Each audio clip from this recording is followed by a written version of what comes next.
Ahora sí. Voy a comenzar esta tarde, esta última jornada de las claras, por supuesto, dándoles las gracias a este público magnífico que nos ha acompañado estos 2 días, esta primera edición de encuentros, de charlas a las claras, en las claras. Y hoy no voy a usar mis palabras, sino las de un ausente que por problemas médicos, aunque no graves, no ha podido asistir hoy. Es Arturo Pérez Reverte y les ha escrito una nota, una carta, que paso a leer. Me habría gustado mucho estar hoy en Murcia con los amigos que han viajado allí y con los anfitriones de Caja Murcia, también amigos que hacen posible esta magnífica iniciativa de conversaciones en las claras, que con tanto acierto conduce María José Solano, eso lo dice él. Pero son malos días para mí. Por razones de salud, tras una intervención quirúrgica de poca importancia, los médicos acaban de prohibirme viajar durante unos días. Y lo lamento mucho porque el asunto que se aborda en esta primera edición es interesantísimo, ya que uno de los mayores peligros hoy en día, de las más serias amenazas para la democracia y la libertad de opinión, creación y expresión, es el silencio impuesto, el acoso a la disidencia, el amordazar las voces que discrepan de las directrices formales de los unos o los otros, sean quienes sean estos. El linchamiento oficial, pero también social, a quienes intentan mantenerse independientes respecto a las modas y tendencias impuestas por lo dominante, lo oficial, lo políticamente correcto, por el poder, en fin, en cualquiera de sus múltiples formas. Lamento no estar presente en estos debates de las claras, tan oportunos, donde, entre otras cosas, se tratará de la cancelación de las voces molestas o discrepantes, sometidas a campañas a veces perfectamente orquestadas, que pretenden eliminarlas del paisaje público, linchando a quien disiente, a quien se mantiene individual y libre, a quienes, pagando a veces altos precios, no bailan y son al son de la música que les tocan, ni cantan a coro para congraciarse con los canallas, los oportunistas y los cobardes. Enhorabuena a Murcia por esta valiente iniciativa. Mis disculpas por no estar presente esta vez, prometo no faltar la próxima, y mi saludo más afectuoso a mis amigos y paisanos.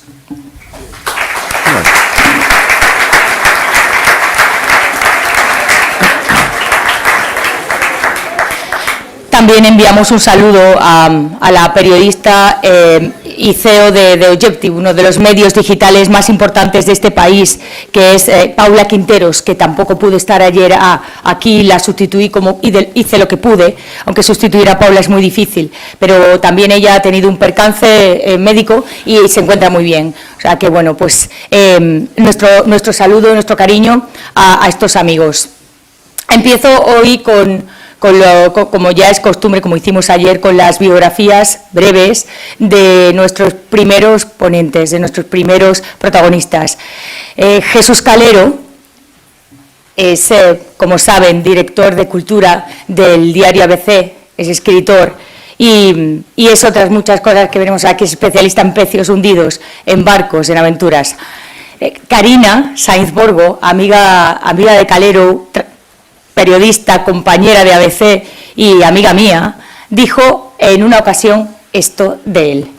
Jesús García Calero llegó a la redacción de ABC en 1989 durante la Guerra del Golfo Pérsico y una perestroika que precipitó la caída del muro de Berlín. De esos 32 años, 27 han transcurrido para él en la sección de cultura, una de las más influyentes y de mayor peso en toda la prensa española, y de la que Calero es hoy su máximo responsable. Además de dirigir las páginas culturales, Jesús García Calero ha asumido recientemente las riendas del suplemento que el diario dedica a las artes y el pensamiento. Se trata del ABC Cultural, publicación semanal fundada en 1991 y que desde entonces llega a manos de los lectores para profundizar en los debates más importantes que atañen a la literatura, el arte, la música, el teatro, la filosofía y la historia. Heredero de Blanco y Negro, la revista creada por Torcuato Luca de Tena en 1897, el ABC Cultural ha tenido entre sus colaboradores firmas destacadas de la literatura y la crítica especializada que han trabajado bajo la batuta de Blanca Berasategui o Fernando Lafuente. Ahora corresponde el turno a Calero, quien a partir de hace unos años ya que ha creado una versión renovada de la publicación que se abre a nuevos registros y puntos de vista. Su conocimiento de la información y los entresijos del quehacer cultural, además de una profunda capacidad de reflexión, sensibilidad creativa y rigor periodístico, han convertido a Jesús García Calero en uno de los mejores del periodismo cultural español. Aficionado a la navegación y especialista en patrimonio naval, Calero ha abordado la sección desde el naufragio de la justicia española ante el Odisei o el buque El Glorioso, pintado por Augusto Ferrer Dalmau con la ayuda del escritor Arturo Pérez Reverte, hasta el expurgo de la correspondencia de Juan de Borbón, al que dedicó un libro escrito con Juan Fernández Miranda y publicado por Praz y Janés. Nada le resulta ajeno a este periodista. No rehúye el debate ni renuncia al deber de fiscalizar a las principales instituciones y sus responsables. Tampoco entiende la cultura como un territorio baldío o inofensivo, sino justamente lo contrario. Para él ha de ser el lugar donde pensar la cosa pública y propiciar el entendimiento, y así lo defiende. Y Calero dice de sí mismo, algo que me encanta, lo tiene puesto por ahí, creo que en el ABC, dice, en Twitter, es Twitter, Calero, él dice de sí mismo, periodista cultural, usuario de algunas máquinas del tiempo, tengo un pulmón de poeta y un ojo de navegante, estoy en ABC y también perdido. Ese es Jesús Calero, y se sentará con el pintor de batallas, con Augusto Ferrer Dalmau. De nuevo las palabras de Arturo Pérez Reverte, ¿quién sino para hablar de este pintor? Arturo dice que entre él y Augusto todo comenzó en Rocroi. Un día, dice a Arturo, voy caminando por la calle, veo una exposición y entro por curiosidad. Ferrer Dalmau ya era conocido por mí, por supuesto, pero nunca había visto sus cuadros al natural. No recuerdo exactamente el año, sé que era finales de los 90. Augusto estaba allí, así que nos saludamos, yo le expresé mi admiración y él se ofreció a enseñarme la exposición. Recuerdo, dice Arturo, que hablamos y en aquella conversación me di cuenta de que había una cosa evidente que unía nuestras respectivas profesiones, que en nosotros son casi un acto vital, una manera de mirar y de estar en el mundo. Y es el amor por la historia, que a Augusto le emociona y a mí me gusta muchísimo. En torno a ella surgieron inevitablemente títulos de libros y películas que habían conformado nuestra infancia y juventud y que suponían un territorio común reconocible. Por supuesto, también compartíamos un territorio concreto en el mundo del arte. Admirábamos pues, a pintores franceses, Cusack, Detail, Meissonier, Géricault, pintores que me habían iluminado, dice Arturo, cuando era pequeño, habían iluminado mi infancia. Para mí fue muy interesante en ese sentido compartir mi amistad con un pintor contemporáneo que no solo los admiraba como yo, sino que los estudiaba y manejaba su obra como inspiración para su trabajo. Por eso le propuse el encargo de la batalla de Rocroi, pues es en esa batalla donde muere el capitán Alatriste. Creo que ese cuadro, además de ser ya un icono dentro de la producción de Augusto, supuso también un reto artístico, pues como él mismo reconoce, nunca antes se había enfrentado a un proyecto iconográfico como aquel. Hablamos mucho de aquella batalla y aquel momento. Los restos de la infantería reunido en el último cuadro, los rostros de cansancio, el piquero, la sangre, el gran campo de batallas, el miedo de los franceses a acercarse a aquellos tipos desarrapados, sucios, bravos, peligrosos.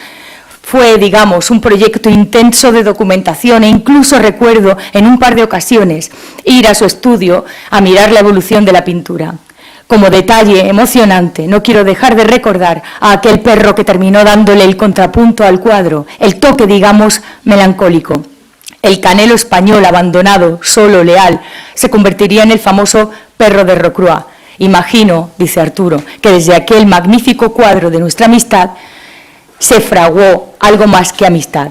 Pasamos del respeto mutuo a la admiración y Augusto se convirtió en el pintor de batallas. Les dejo con ellos.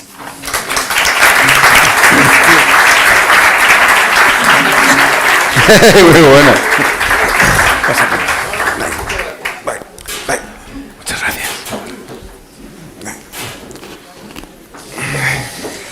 Buenas tardes. Muchísimas gracias por la presentación tan elogiosa. A ver si ahora estamos a la altura, Augusto. Y muchísimas gracias a todos ustedes por acudir esta tarde. Venía pensando que ya llegamos tarde a hablar de la Concelación, pero he visto que Elon Musk acaba de tuitear ayer por la mañana: la cancelación ha sido cancelada. Dije, bueno, pues justo, es el momento justo para hablar de estas cosas. Nos toca hablar del arte y la cancelación. En el arte hay una aplastante mayoría, dentro de lo que es el sistema cultural del arte, que conozco muy bien, como se pueden imaginar después de tantos años en el periodismo, hay una mayoría aplastante de personas a favor, digamos, de una agenda que está más cerca de la ideología izquierdista, evidentemente, ¿no? Y hay un gran consenso sobre eso en el mundo del arte.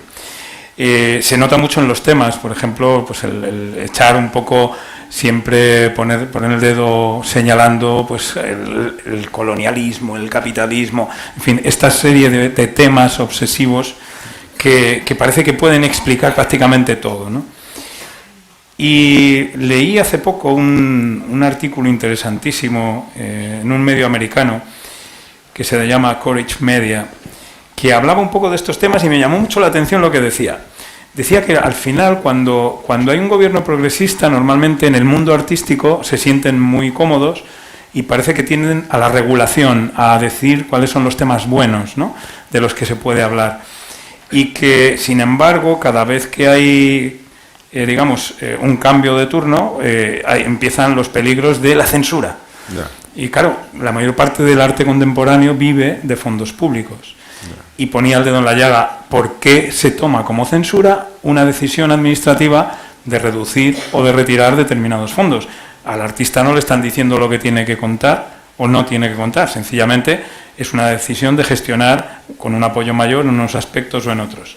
Puede ser debatible, pero no es censura. Y ponía un ejemplo interesantísimo.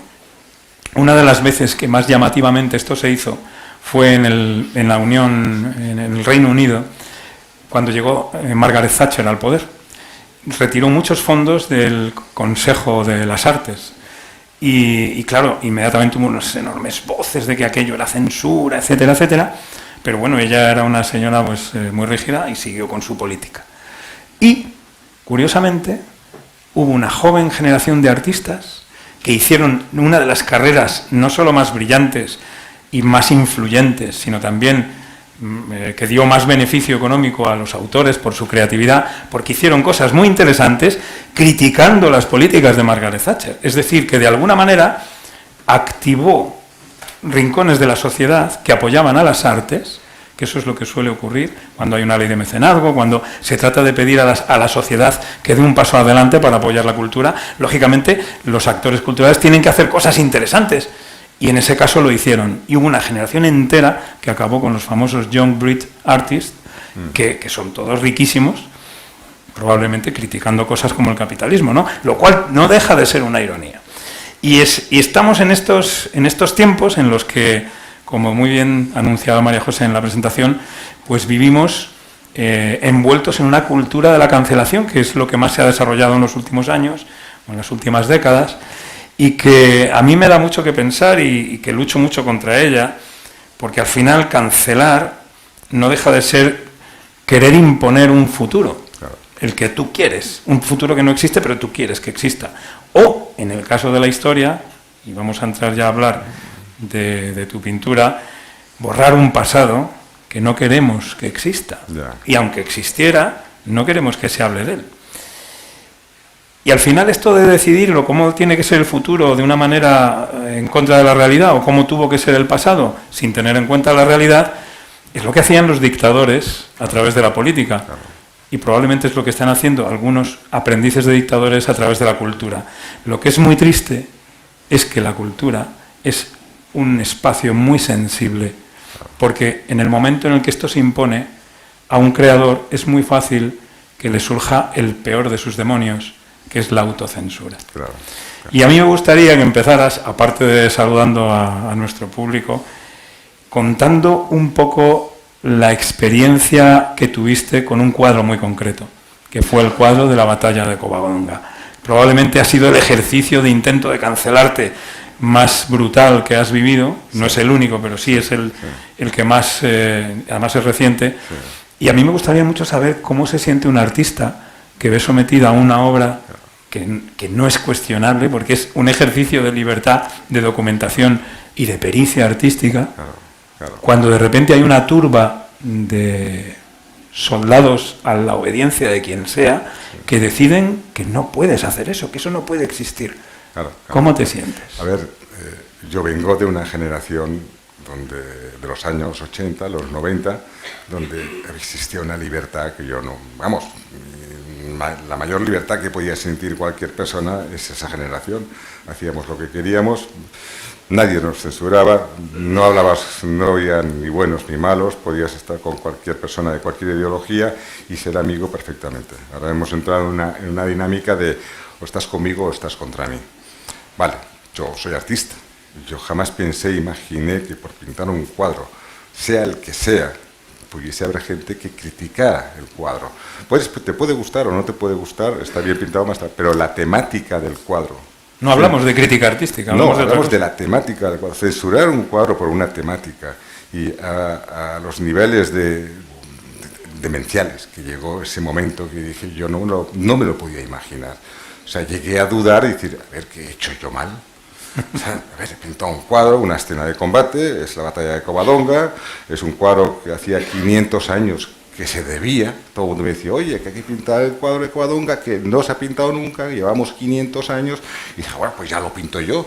Es un cuadro que está en el Museo de Covadonga, iba a ir al museo y tal, lo financiaba un mexicano, oye, maravilloso, oye, te puede gustar o no, hachazos, moros muertos, bueno, lo propio, de un cuadro de estos, que para eso está el cuadro de Covadonga. Bueno, pues sacarlo en redes. Pero también hay que saber distinguir una cosa, no es lo mismo redes sociales que la calle. Seguro. A veces creemos que la opinión de la gente está en las redes sociales, y no es cierto. En las redes sociales hay un público determinado que su función es mantener un orden. Lo que está correctamente pintar, se puede pintar esto, pero no pintes lo otro porque me estás cambiando mi diálogo o me estás trastocando mi discurso. Entonces, claro, hay gente que no entendió que yo pintara la batalla de Covadonga. Bueno, de entrada negaron la batalla. Bueno, no me importa que niegues la batalla, pero es un cuadro, es una batalla, será inventada o no, fueron 10 o fueron 15 o fueron 200, da igual, es un cuadro, no es más que un cuadro. No estoy haciendo política con un cuadro, no estoy negando ni estoy afirmando nada, es un simple cuadro. No es normal que ese revuelo por un simple cuadro. ¿Y tú por qué crees que un simple cuadro puede convertirse en un objeto de ese tipo de guerra, de ese tipo de descerebramiento? A ver, estamos en una dinámica que un pequeño sector está negando la identidad nuestra, como españoles. Igual, si yo pinto Covadonga, como si pinto la campaña de África o pinto, no sé, los tercios. Hay una parte que consideran que esta pintura es imperialista, que es una pintura que promociona el imperio. La colonización famosa. La colonización famosa, la opresión del pueblo español contra el resto del mundo, cuando no es cierto. Simplemente es historia. Es la historia que hay. Ni más ni menos. Ni más ni menos. O sea, estás pintando un cuadro, contando un relato que ya está escrito. O sea, ¿qué diferencia hay entre pintarlo y escribirlo? ¿Por qué no te metes con un libro? ¿Qué pasa? Que la pintura tiene más visibilidad. Y es que me preocupa. A mí me preocupa que estemos en esta fase, que haya un público que es minoritario, cuidado, porque no es la gran mayoría, que se metan en esto. Aún no acabo de entender por qué quieren llegar a esos extremos. Yo fíjate, creo que el primer objetivo, que es muy evidente, es amedrentar. Es decir, que cualquier persona que desde la discrepancia, o incluso me atrevería a decir desde el sentido común, quiera pensar que los hechos históricos son hechos históricos y a la historia hay que tratarla como historia y no como algo político inmediato, seguramente les viene muy mal que la gente pueda dar un paso adelante a defender su identidad, su historia, ¿no?, en determinados discursos. Por otro lado, hay una cosa que me llama mucho la atención de lo que estabas comentando, y me permito contar una anécdota personal, cómo nos conocimos Augusto y yo. Algo adelantado María José. Yo me dedicaba a contar en reportajes cuestiones olvidadas de nuestra historia, sí, y a poner en valor un patrimonio como el patrimonio subacuático, producto de los naufragios, de los galeones, de toda la carrera de Indias, que no solo estaba despreciado, y que no estaba atendido por las autoridades culturales en este país, sino que de vez en cuando venía una empresa americana y se lo llevaba, como pasó con Odyssey y la fragata Mercedes. Entonces, cada vez que yo hacía un reportaje sobre algún trozo de nuestra historia maravilloso, de estos que dices, pero qué historia, ¿cómo no han hecho una película de este capitán, no? Cada vez que intentaba ilustrarlo, siempre me encontraba de bruces con un cuadro inglés. Estábamos absolutamente colonizados, no había otra manera de ilustrar eso que con la versión inglesa.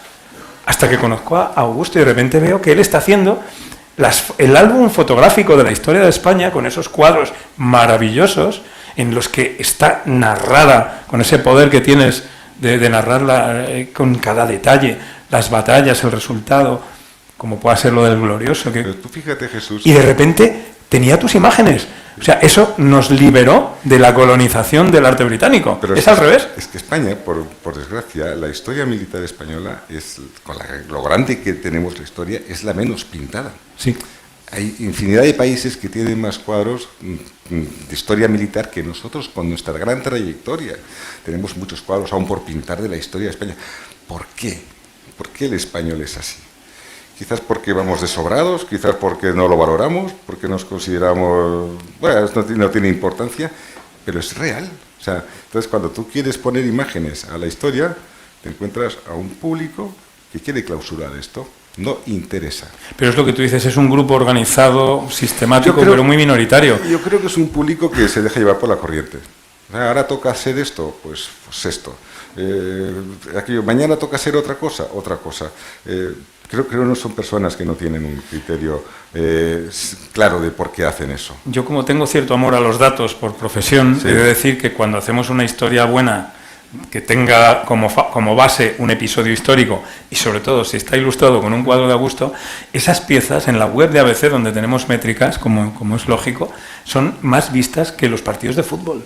Es una cosa realmente asombrosa. O sea, que yo creo que tú, el peligro que supones para determinada minoría, digamos, es que tú has conectado con el ansia de saber y de ver de una enorme mayoría de gente en toda España. Es que, a ver, venimos de un país donde tenemos una rica historia, hemos sido un imperio, no hay que negarlo, España fue un imperio, hicimos grandes cosas, buenas cosas y también cosas malas, como todos los imperios, pero no podemos olvidar de dónde venimos. Entonces, a un chaval joven que acaba de aterrizar y entonces está viendo películas americanas, le hablan del séptimo de caballería, la guerra de Vietnam, y cuando se da cuenta que nuestra historia es una película de las buenas. Es cuando les das imágenes. Y cuando entonces entran, oye, ¿y fuimos nosotros? Joder, pues oye, qué buenos éramos.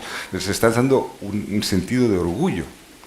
Oye, venimos de aquí, somos lo que somos porque estos señores vinieron antes que nosotros, son nuestros abuelos. Entonces, claro, les das un sentimiento de orgullo. Parece que no quieren que haya un pequeño público, son pocos, pero que no quieren que sientan un cierto orgullo. Claro, se trata de disolver eso. Es que lo que no acabo de entender, ¿por qué no puedes sentir orgulloso de algo que has heredado? No puede ser casualidad que cuando ocurrió lo del cuadro de Covadonga, acababan de aparecer una serie de 5 o 6 libros que querían decir que la Reconquista no existió. No existió la Reconquista, no existió la batalla de Covadonga, se fueron los musulmanes porque hacía mal tiempo. Que había que llamarlo de otra manera. No, yo os digo en serio, ya llegaron a decir que se marcharon los musulmanes porque en el norte hacía mal tiempo y que pasaban frío. Unos argumentos y dice, bueno, ya os vale. Hombre, ya hubo mamporros y la cosa no era tan fácil. Y entonces empezó un movimiento y de esos polvos estos lodos. Lo que es asombroso es que gente con estudios superiores y de historia sea capaz de defender determinadas cosas, ¿no? ¿Pero por qué? Es lo que yo quiero saber. ¿Quién les paga? ¿Por qué quieren hacer este movimiento? Es lo que yo no acabo de entender, no me entra en la cabeza. Porque yo hablo con la gente de izquierdas y de derechas y les gusta. Claro. Sí, yo tengo amigos que son de izquierdas, que son del Partido Socialista, y les encanta la historia. Porque evidentemente tu trabajo no tiene una adscripción, ni siquiera en el público, ¿no? Claro, don Pelayo no era de Vox ni era del Partido Socialista. No existía. O sea, entonces, a ver, ni los Reyes Católicos ni los tercios no eran de ningún partido político. Entonces, oye, si me metiera en la guerra civil podría entenderlo. Pero por el amor de Dios, estamos hablando de la historia de España, joder. que la hemos estudiado, la hemos leído. Bueno, pero has llegado a pintar algún episodio incluso de la División Azul, ¿no? Claro. Pero que no es, eso tampoco es ideológico, es un hecho. Es un hecho. A ver, yo tengo clientes que me encargan cosas, yo pinto por encargo, me encargan un cuadro, lo pinto. Me encargan un cuadro de División Azul, lo pinto. Me encargan un cuadro de los Reyes Católicos, lo pinto. Pues eso es capitalismo. Si mañana me encargan un cuadro de la Cruz del Río del Ebro, lo pintaré, ¿eh? Lo que pasa es que no me lo piden. Claro. Entonces, pero decirte que es la historia. No se puede negar la historia. Me pueden discutir si la documentación está bien o no está mal, que si el subfusil era este, que si la escena, pero ya esto es subjetivo, ya es la visión del artista. Pero de esto a negar la mayor, no. ¿Y tú cómo te sientes con respecto a ese público? Hay que ver tus redes como son, que es decir, las redes tienen ese lado malo, pero también tienen el lado bueno. Han reunido a tu alrededor a un montón de gente, muchísima gente joven también, mucha gente joven. Que comenta tus cuadros, que te dice... ¿Tú cómo te sientes cuando provocas eso en tantas personas, ¿no? Yo, por ejemplo, del cuadro que puedo estar más orgulloso es el Milagro de Empel. Yo cuando pinté el Milagro de Empel, que ahora es una... Todo el mundo sabe lo que es mi cuadro del Milagro de Empel, cuando lo pinté nadie lo sabía. No, claro. Ni los soldados sabían por qué celebraban la Inmaculada. Se pintó el cuadro y ahora en Zamora hacen procesiones imitando el cuadro. En Sevilla cada año hacen la procesión imitando el cuadro. Para mí es la mayor satisfacción como pintor que un cuadro pueda transferir más allá de las cosas y que la gente lo conozca. O sea, dar a conocer un hecho como este. Joder, que ayer en la televisión, la primera cadena de televisión holandesa, sacaban el cuadro y hablaban del Milagro de Empel. O sea, eso es la mayor satisfacción que puede tener un artista. Como cuando un cantante como David Sumer pues canta una canción y todo el mundo la corea. ¿Qué mayor satisfacción puedes tener? O sea, que les dices a los que critiquen así a la historia, sufre mamón, ¿no? Es lo suyo, ¿no? Ay.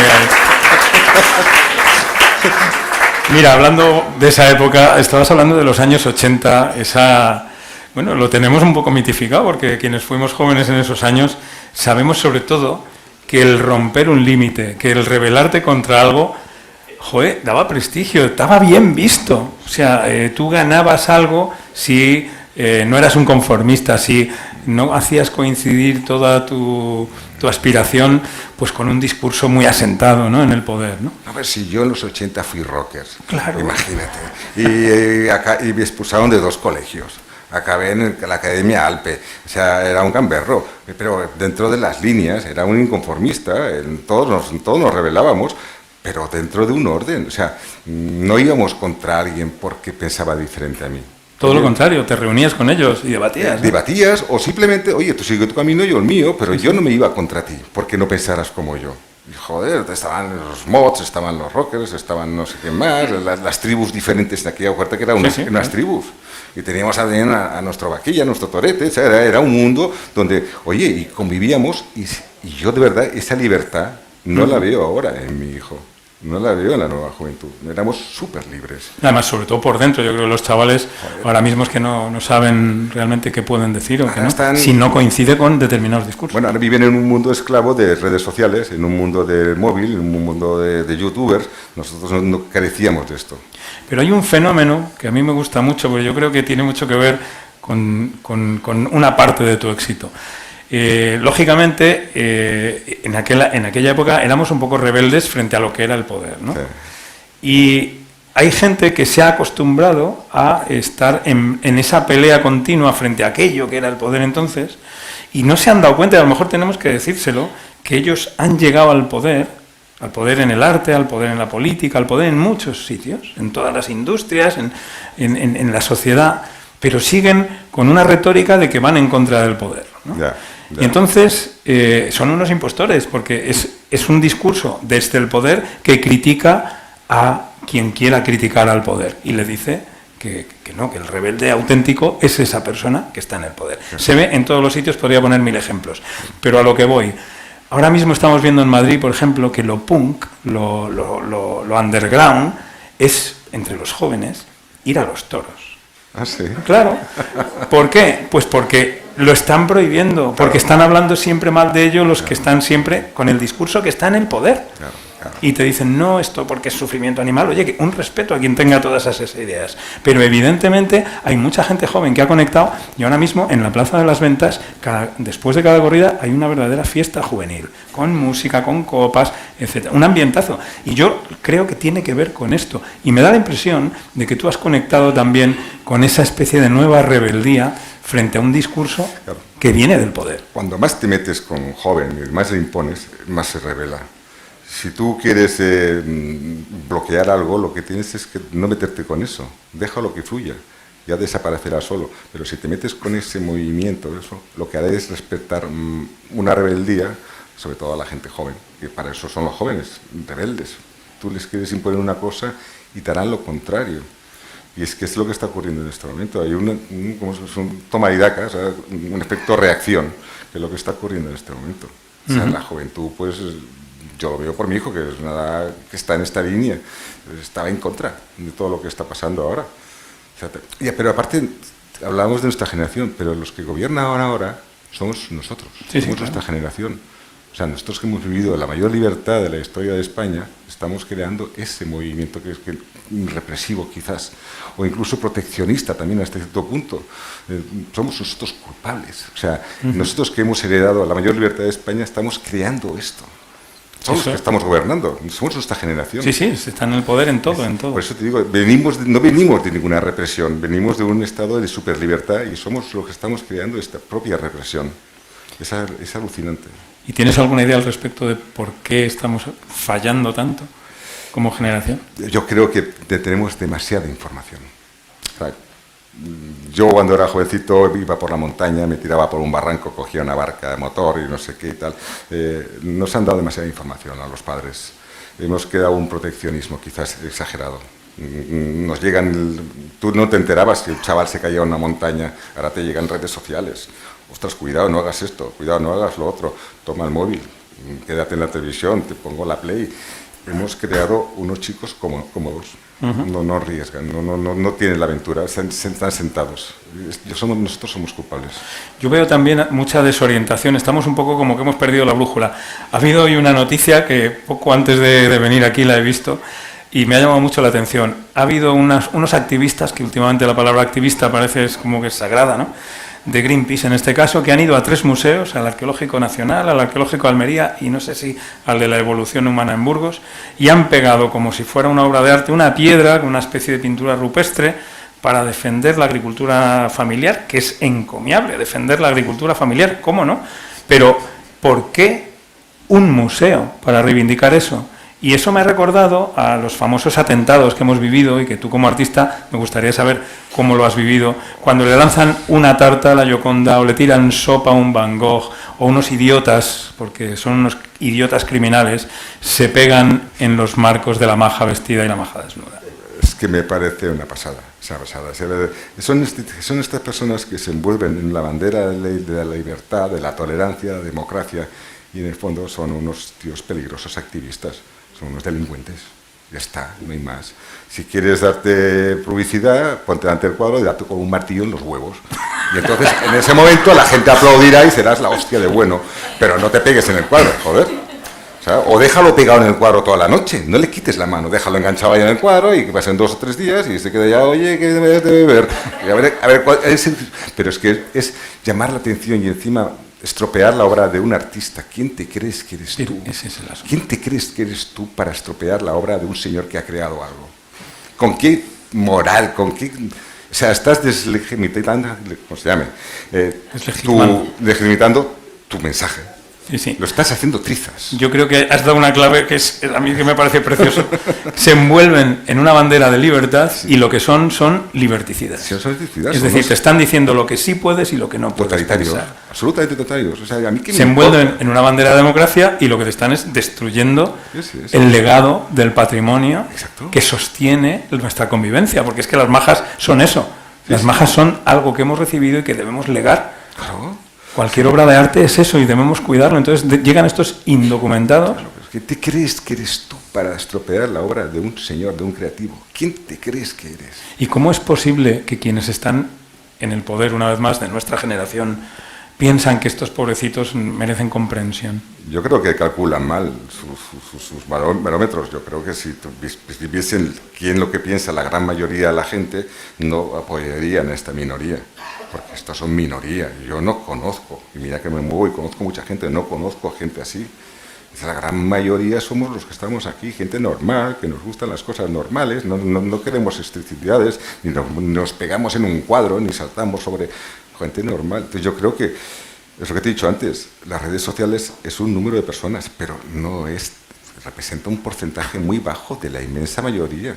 Bueno, de hecho, cada vez que ocurre uno de estos actos hay un tío que hace el idiota pegándose o tirando la sopa y otro con una cámara para subirlo a redes. Claro, pero es que redes sociales no representan...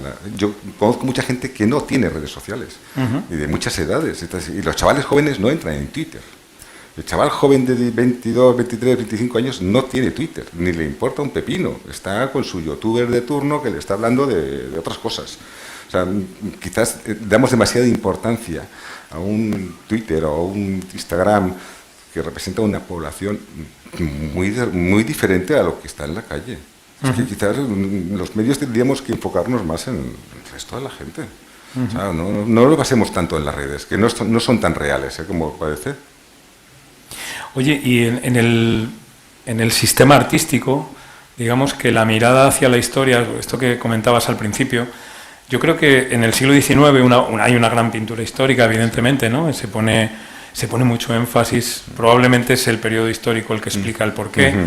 Después sucede el 98, sí. Es digamos el gran trauma. Sí. Ahí es donde se abandona realmente, sí. Salvo algunas excepciones. Sí.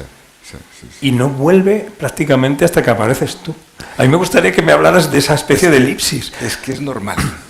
Eres el amo del mundo y ves que cada año que pasa vas bajando escalones. Estás en franca decadencia. Ya no quieres contar la historia, ya no la quieres pintar. Oye, pasemos de largo este periodo. Oye, que nos vamos para abajo, que hemos perdido Cuba y Filipinas, que nos hemos perdido el norte de África, nos han dado la del pulpo en Anual. Oye, que tenemos una guerra civil. Ya no quieres contar la historia, porque lo que estás contando no te gusta. Antes los cuadros los pintaban los reyes, los encargaban los reyes, y pintaban sus victorias. Pero claro, ya no tienes reyes, ya tienes una sociedad que estamos en decadencia. El pueblo español ha visto que su padre era dueño de Cuba y Filipinas y de América, y ahora, joder, me han sacado de Cuba, los indianos en Cataluña, nos han mandado allá, hemos perdido las plantaciones.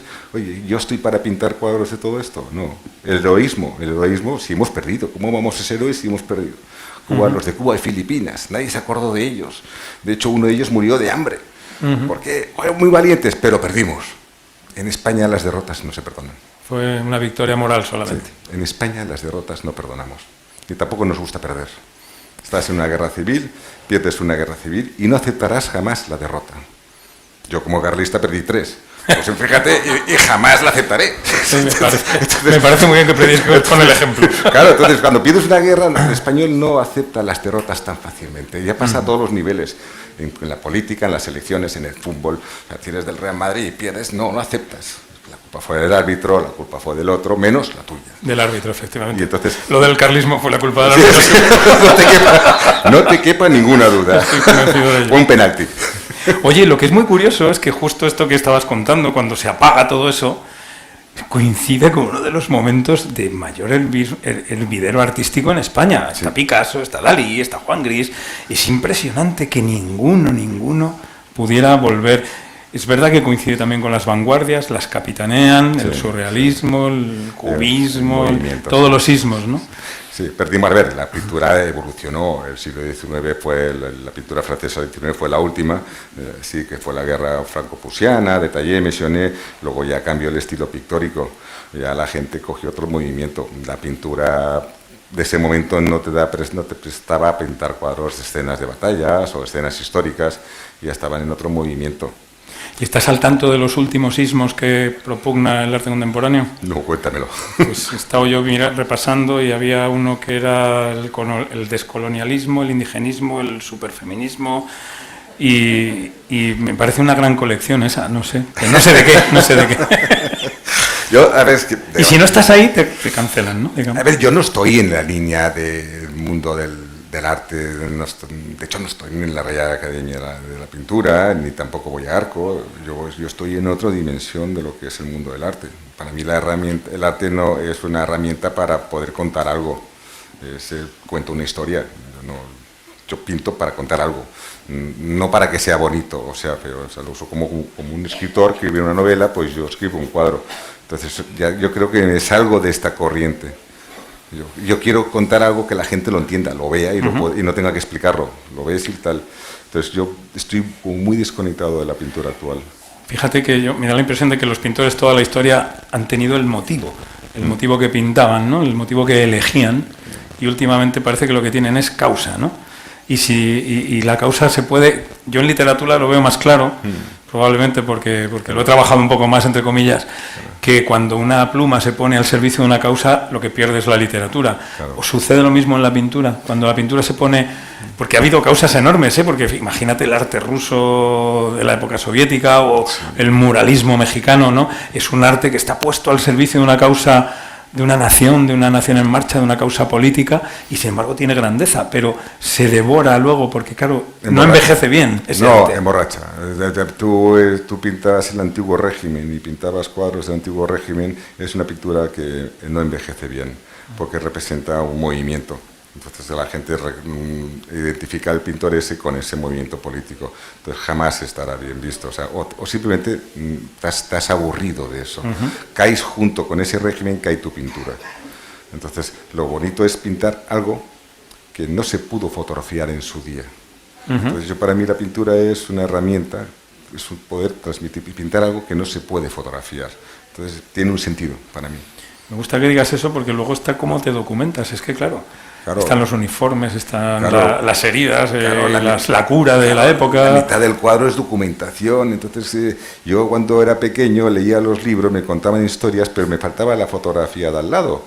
Nunca estaba, siempre estaban las mismas, las lanzas, el cuadro no sé qué, Darensal y tal, pero no había más cuadros. Entonces tú estudiabas la historia, las fechas, los reyes visigodos, leías Covadonga y no tenías la imagen de cómo eran. Entonces siempre eché de menos esas imágenes, por eso me metí en este mundo. Porque de hecho yo las dibujaba en la libretita, en el libro, me hacía una dibujita de lo que podía ser un soldado. Me gustaba pintarrajear libros, pero por esto me gustaba la historia, pero tenía que hacer un esfuerzo y la única imaginación que tenía era de las películas americanas. Fíjate, que era la documentación la más mala del mundo. Claro. Entonces, claro, pues estaba todo al revés. Claro, todo al revés, mal hecho, no sé qué. Entonces, era la imagen que tenías de lo que podían ser los visigodos. Y ahora, gracias a la pintura, a la documentación que podemos tener ahora podemos dar imágenes a cosas que hemos estudiado. Bueno, hay que decir que aparte de que seas el único reportero con máquina del tiempo para ir a los lugares y poder pintarlos, has hecho una escuela, ¿no? Estás con la fundación ahora promoviendo un poco que este concepto de la historia o esta manera de narrar la historia a través de la pintura. Claro, tengo ya 4 pintores que están en la fundación que están trabajando en la historia. Estamos ahora con los 22 Reyes de España, de la primera colección de los 22 Reyes de España para el Palacio de Boadilla. Entonces, es que yo tengo fecha de caducidad, pero lo que yo empecé que tenga continuidad, no sé, que no se acabe conmigo. Entonces lo bonito del arte es que poder abrir el melón y que haya continuidad. Sería un desperdicio, y tanto esfuerzo. Que hayas descubierto 4 talentos así tan buenos ya, ¿no? Es que la gente tiene mucho talento, pero les tienes que estimular. Hay grandes pintores. Sí, porque tienen que ser un poco rebeldes, porque no van a hacer lo que está bien visto, ¿no? No, claro, entonces ellos también se meten en esta línea de rebeldía. A ellos les parece bien, somos más jóvenes, entonces, oye, pues estoy haciendo algo que va en contra de lo establecido, pues aún se sienten, lo hacen con más ganas. ¿Sabes? Esta es la parte bonita del arte, de que estos jóvenes pues se apuntan a ese carro. O sea que es una escuela de rebeldía. Yo creo que deberíamos ir pasando a alguna pregunta, que seguro que alguna tendrán entre todos ustedes. Mire, ya hay una mano aquí levantada inmediatamente. Y anímense que tienen aquí al pintor de batallas, que eso no ocurre todos los días. Por aquí, María José, aquí en segunda fila. Muy bien, pero hay que darle a off porque yo no he sido capaz, llevo un rato de...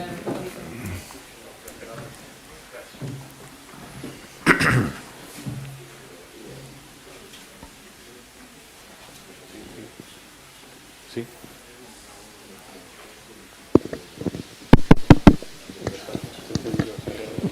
creo que de viva voz se oye. Se oye, se oye. Yo Pasa creo... que no se oirá online, sino... Ah, vale. Pero bueno, al pintor sí se le oye, o sea que puede preguntar usted. ¿Sí? Sí. Pues a ver, ¿cómo se cancela el arte? Porque al final yo siempre le digo cualquier manifestación artística como una pulsión creativa que tiene un autor y al mismo tiempo la capacidad de trabajar por encargo. Bueno. Repito, ¿cómo se cancela el arte? Esa pulsión que tiene el autor que le hace crear, vomitar una obra de arte, fruto de su necesidad, pero también fruto de un encargo. Don Arturo dice muchas veces que la libertad se da a sus lectores. Usted ha mencionado hace poco pues, la cantidad de encargos que tiene. Entiendo que pueda desde las instituciones haber una discriminación positiva encargando y dotando de dinero público a aquellas manifestaciones fruto de las corrientes que les gusta al régimen. Entiendo también que la publicidad de los medios hace que puedan subsistir, pero en el caso del arte, cuando no existe esa discriminación positiva, ¿cómo se hace una discriminación negativa? Que atenta al bolsillo, que al final... Es muy sencillo. Tú pones una obra de arte y entonces la censuras. Lanzas un bombardeo sobre ese pintor, esa pintura. Ese pintor se siente intimidado. Ya está, ya lo has anulado ese pintor. Entonces, ya no se atreve a hacer una segunda obra así. Dependerá de la piel fina de ese pintor. Dependerá de los cojones de ese pintor, sí. Básicamente es así. Entonces, si a ti te da igual lo que digan, pues tú sigues tu línea. Mientras tengas a uno que aplauda, tú sigues. ¿Sabes? Si tu obra es una mierda, entonces bueno, pues te cancelas tú mismo porque tu obra es mala. Pero a mí, que te intimiden a un artista por pintar o por cantar o por leer o escribir, ¿quién te crees que eres tú para decirle a un artista lo que está bien y lo que está mal? Esto es lo que a mí me indigna. ¿Quién te crees que eres tú? ¿Qué te motiva para meterte en redes y decirle ese cantante es una mierda, o ese escritor es un petardo, o ese pintor pinta mal? ¿Quién te crees que eres tú? Yo no jamás en la vida, si hay algo que no me gusta, voy y se lo digo. No me gusta, paso página y voy a leer otra cosa. Veo una película, actor, qué malo es. No salgo y le digo al actor, usted eso es un petardo. Pero a ver, es mi opinión, pero no tengo por qué insultar, intimidar o humillar a un artista. ¿Eso son qué hace? Gente enferma, gente con problemas. Es que si no, no tiene explicación lógica. Más o menos. ¿Alguna otra pregunta por ahí? A ver, no quiero asustar a la gente. Pues si no hay más preguntas, es que además el pintor de batallas hoy se tiene que ir porque... Mañana tengo que estar en Toledo porque estoy con los cadetes, porque estamos con lo de la Inmaculada. Claro. Entonces tengo que dar una conferencia a los cadetes de Toledo, lo voy a pasar fenomenal. Ha venido hoy de ida y vuelve a Madrid. Me marcho pitando porque mañana por la mañana madrugo para Toledo. Así que un fuerte aplauso para ellos y...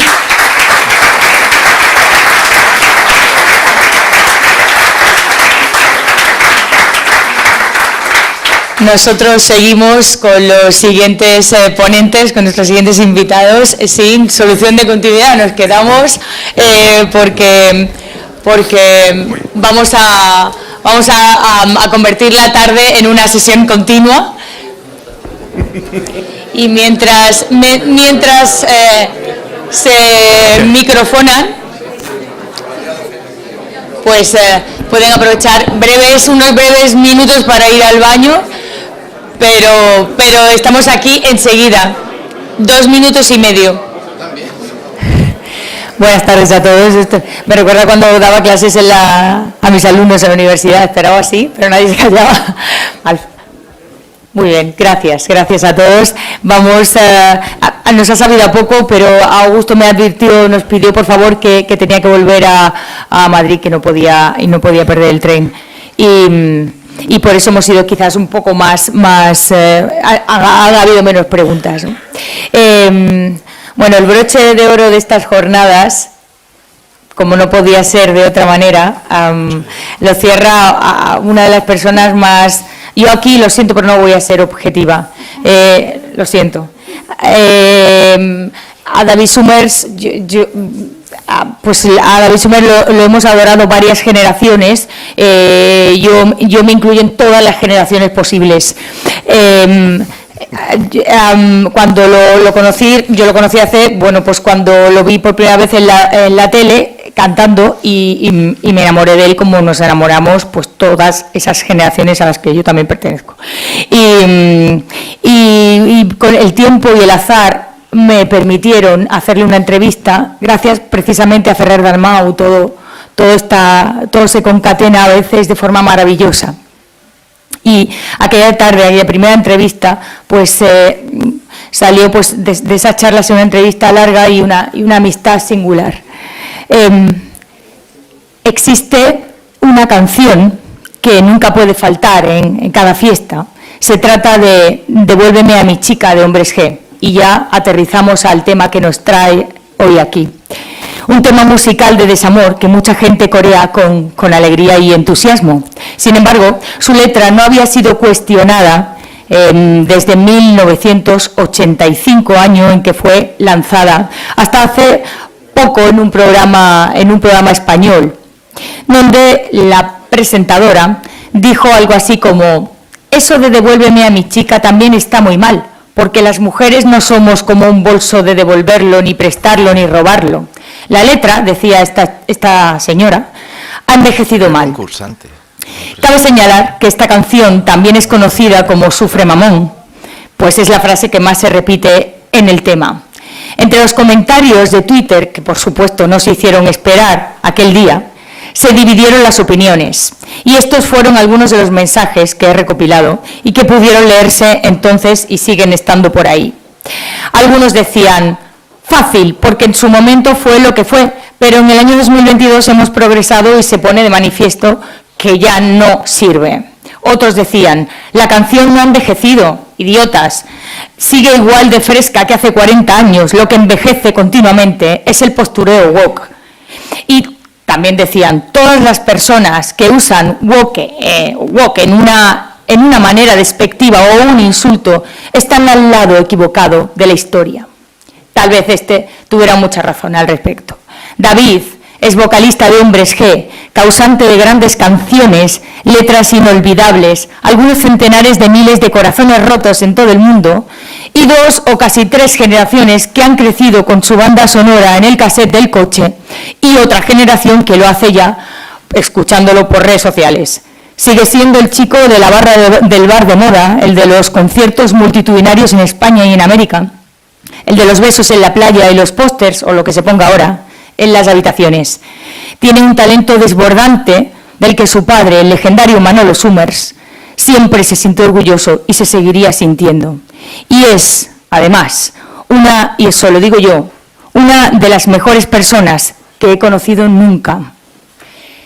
Y para estar con él esta tarde, hemos convocado a un grandísimo periodista, una mejor persona, que es Jesús Úbeda. Y él mismo decía: al salir de la Facultad de Periodismo de la Complu, como a toda mi generación, me sorprendió la crisis del sector en su forma de dragón supremo. Estuve a punto de dejarlo y marcharme a Dublín, donde trabajaba mi mejor amigo, pero me surgió algo maravilloso, dice Jesús. Gané en 2014 un concurso de crítica musical cuyo premio era irme de gira con Enrique Bunbury. Y también incluía ese premio 1.000 euros, 1.000 eurazos, dice él. Aquello me hizo descubrir el periodismo de estar, ver y contar. Y por otro lado, me regaló a un gran amigo que se llama Enrique Bunbury. Escribe este periodista en Zenda, en Libertad Digital y unos cuantos sitios más. Es autor de los libros Aterrizaje forzoso, No le des más whisky a la perrita, Estado incivil, Concierto de Alcaudones y Nido de piratas. Ese libro exquisito, gamberro, sorprendente y necesario sobre la historia del diario Pueblo, donde, por cierto, la palabra cancelación, y corrígeme si me equivoco, Jesús, habría sido objeto de mofa, befa y escarnio, cuando no de risotada general. Eran otros tiempos. Resumiendo, y creo que nadie lo ha hecho mejor que Arturo Pérez Reverte, Úbeda tenía que ser el que escribiese ese libro de mi periódico, del diario Pueblo, porque de haber nacido entonces habría sido uno de los nuestros, tal vez el mejor. No hay mejor carta de presentación, compañero. Joder. Pues con ello los dejo.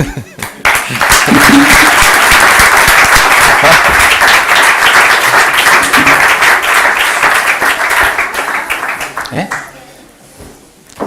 Sí, está ya.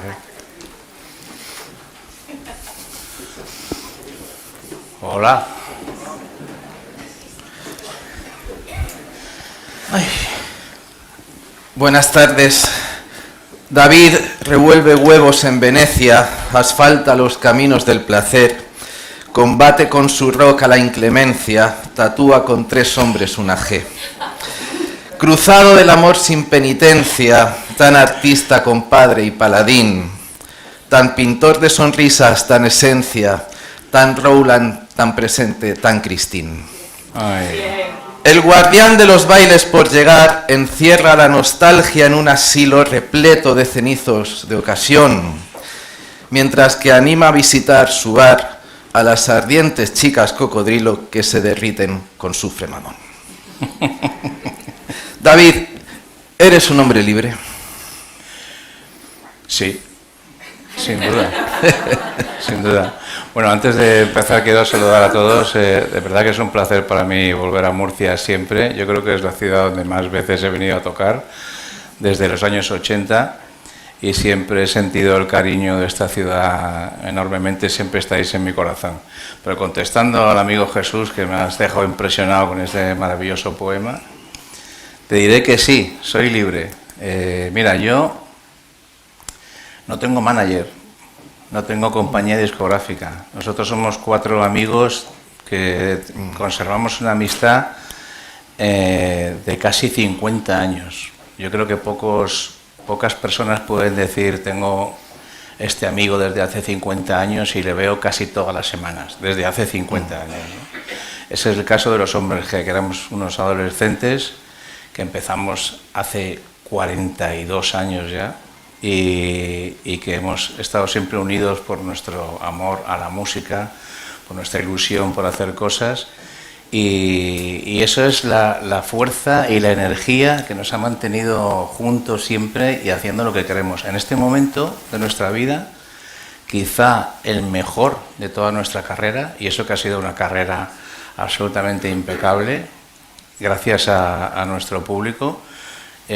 Como te decía, estamos trabajando sin manager, sin compañía discográfica, no nos casamos con nadie, hacemos giras cuando queremos, hacemos discos cuando queremos, cuando tenemos canciones bonitas y vamos por el mundo cantándolas y disfrutando de la compañía y del apoyo de nuestro público, que nos ha permitido ser siempre libres y hacer lo que nos gusta, ¿no?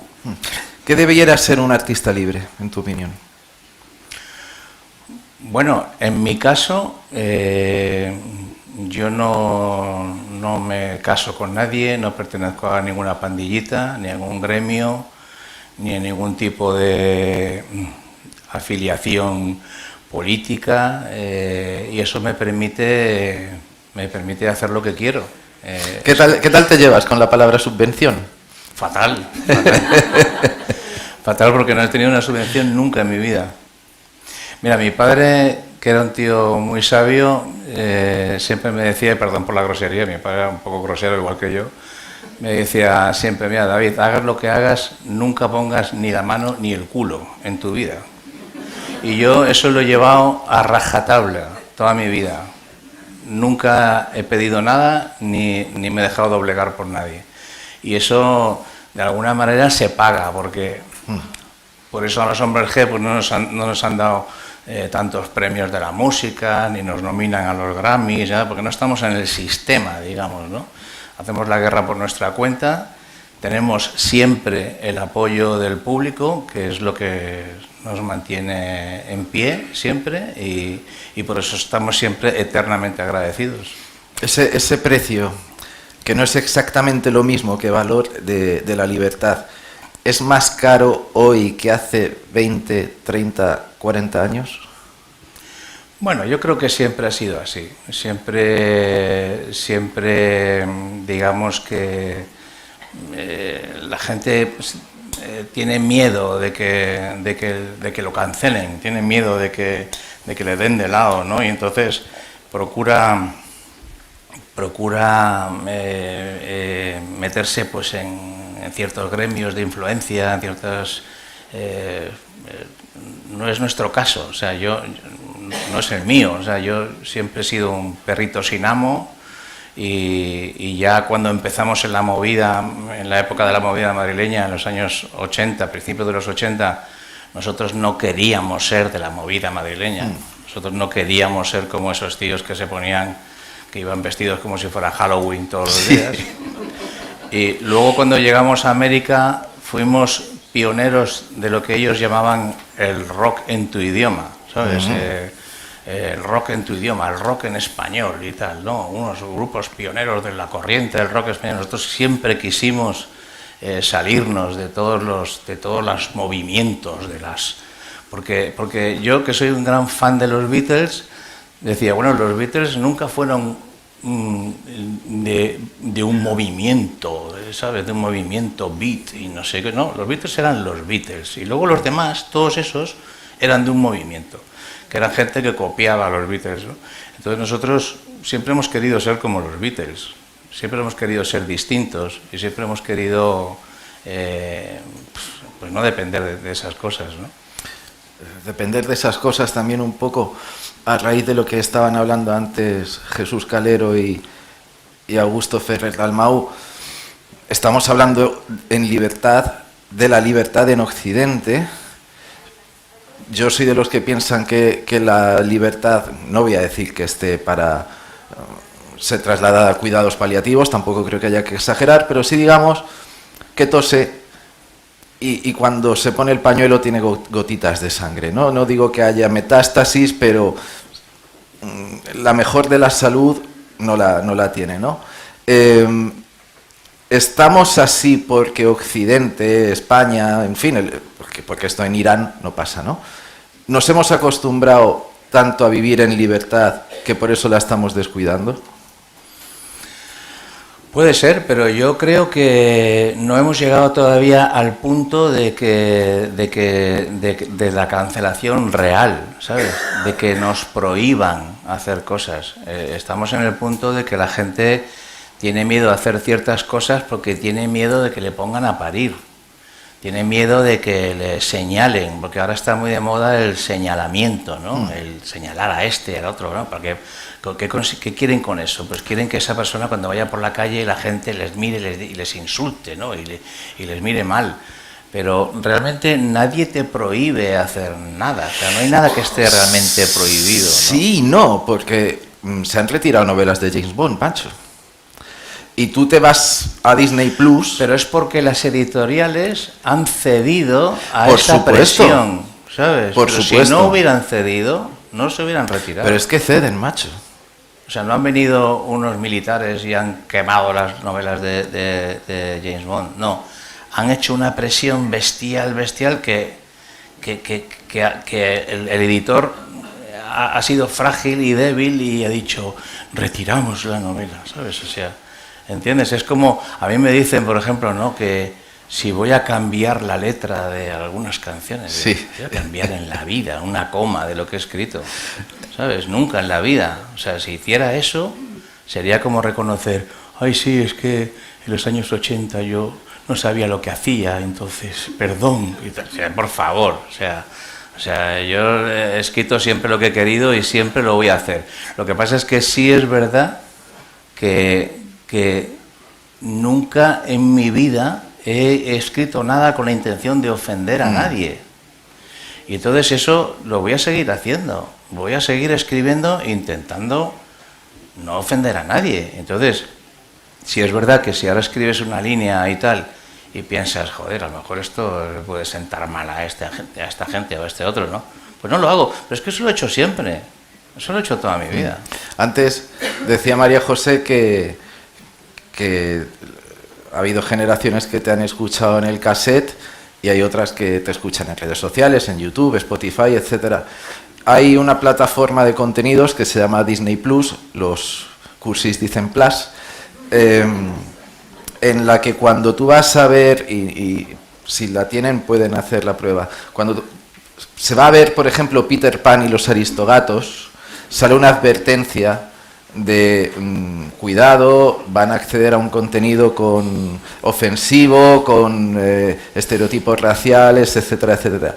¿Tú te imaginas, yo que sé, a Spotify lanzando una advertencia? Ojo, cuidado, si escuchas La cagaste Bart Lancaster, que aquí te vas a ofender.